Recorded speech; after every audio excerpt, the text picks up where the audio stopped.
Hello everyone. If you want more interesting stories, so please subscribe my channel. Thank you. शहजादी और rich. एक दफ़ा का जिक्र है कि एक औरत थी। इसकी एक बेटी थी जो गुलाब जैसी खूबसूरत थी। उसका नाम उसकी माँ ने इसीलिए गुलाबो रखा था क्योंकि वो बहुत खूबसूरत थी, बिल्कुल गुलाब जैसी। गुलाबो बहुत ही खुश मिजाज और अक्लमंद और मेहनती लड़की थी। एक दिन सर्दी का मौसम था कि गुलाबो की माँ और वो घर में बैठे हुए थे कि दरवाजे पर दस्तखत हुई। गुलाबो बाहर की तरफ दरवाज़ा खोलने के लिए गई। दरवाज़ा खोला और देखा कि सामने एक बहुत बड़ा रिछ खड़ा था। गुलाबो डर गई। रिछ ने इन दोनों को तसल्ली दी कि मुझसे मत डरो, मैं कुछ नहीं कहूँगा, मैं तो बस भूखा और ठंडा हूँ। बाहर बहुत सर्दी है, मुझे बहुत ठंड लग रही है और मेरे पास रात ठहरने के लिए जगह नहीं और खाने के लिए कुछ नहीं। गुलाबो और उसकी माँ को रिछ पर बहुत तरस आया और इसे अंदर आने दिया। इसको खाने और सोने की जगह भी दी। उस रात के बाद हर रोज़ रिच रात को सोने के लिए आता। गुलाबो और रिच की बहुत अच्छी दोस्ती हो गई। रिच हर रोज़ गुलाबो के लिए कभी शहद लेकर आता और कभी फूल। इसी तरह दिन गुजरते गए। सर्दी का मौसम ख़त्म हो गया और रिच के जाने का वक्त आ गया। तो रिच ने गुलाबो और उसकी माँ को अलविदा कहा और जंगल की तरफ लौट गया। लेकिन रिच के जाने के बाद गुलाबो बहुत उदास रहने लग गई। वो अक्सर जंगल में जाने का बहाना ढूंढती ताकि वहाँ रिच इसको दोबारा मिल सके। एक दिन वो जंगल में गई तो इसको किसी के चलाने की आवाज़ आई। वो आवाज़ की तरफ भागती है और देखती है कि एक बूढ़ा जादूगर चिल्ला रहा था क्योंकि उसकी दाढ़ी दरख्त के नीचे आकर दब गई थी। उसकी दाढ़ी बहुत ही लंबी थी। गुलाबो उसकी मदद के लिए आगे आती है और दरख्त पीछे करने की कोशिश करती है, मगर वो दाढ़ी को ना निकाल सकी। फिर गुलाबो ने अपनी टोकरी से एक कैंची निकाली और बूढ़े आदमी की आधी दाढ़ी काट दी। बूढ़े आदमी ने गुलाबो का शुक्रिया करने की बजाय उसे डांटा और कहा, बेवकूफ़ लड़की, तुम मेरी दाढ़ी कैसे काट सकती हो? अपनी ताकत होने के बाद मैं दूसरों को नहीं मिल सकता। ये कहकर वो चला जाता है।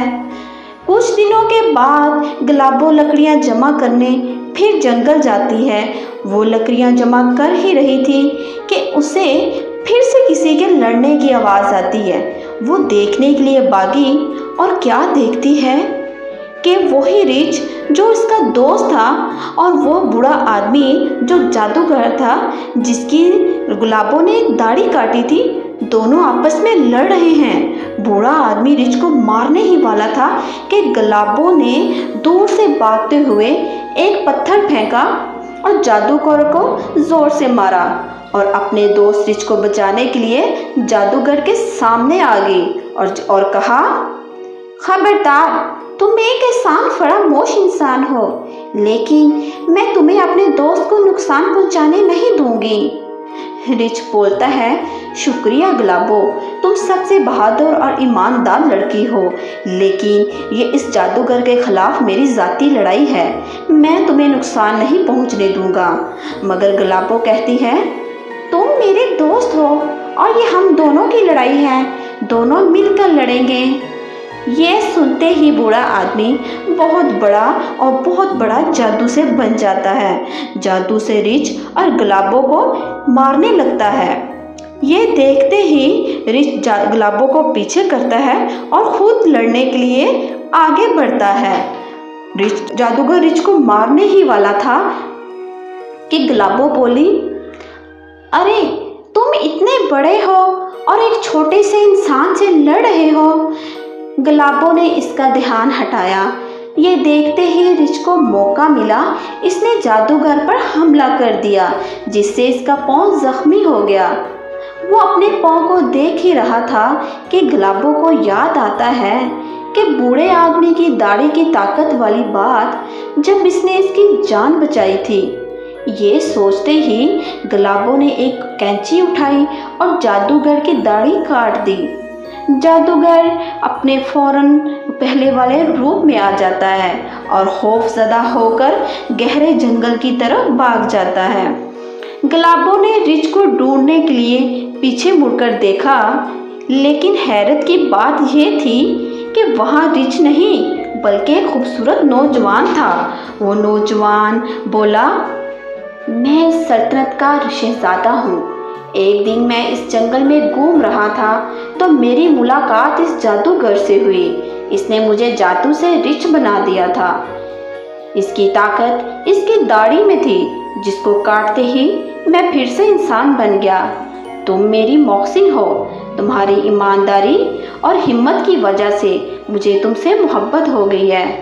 क्या तुम मेरे महल मेरे साथ जाओगी और मुझसे शादी करोगी? गुलाबो और शहजादे की शादी हो जाती है। गुलाबो अपनी माँ को भी महल में ले आती है। यूं सब हंसी खुशी रहने लग जाते हैं।